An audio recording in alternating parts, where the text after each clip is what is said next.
ایک صحابی فرماتے ہیں کہ میں حضور صلی اللہ علیہ وسلم کی خدمت میں حاضر ہوا. میں نے عرض کیا کہ یا رسول اللہ تنگی ہے، فاقہ ہے، قرض ہے، پریشانی ہے.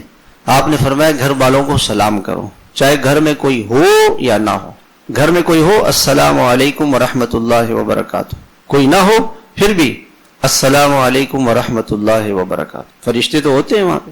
یا یہ کہے السلام علینا وعلی عباد اللہ الصالحین، کہ اللہ کا یہ سلام مجھ پر ہو اور میرے اللہ کے نیک بندوں پر ہو.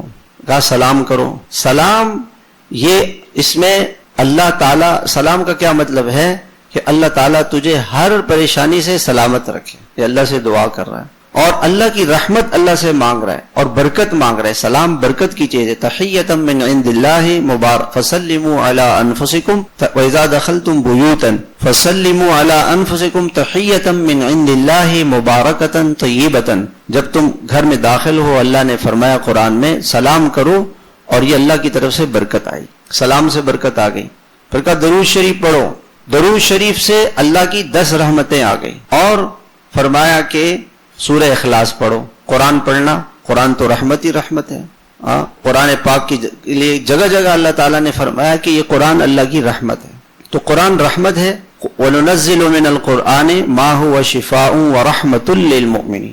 قرآن رحمت، درود شریف رحمت، سلام رحمت، 3 رحمتیں جمع ہو گئیں. اس صحابی نے کہا کچھ عرصے کے بعد کہ یا رسول اللہ نے مجھے اتنا دیا ہے کہ میں اب لوگوں پر خرچ کرتا ہوں.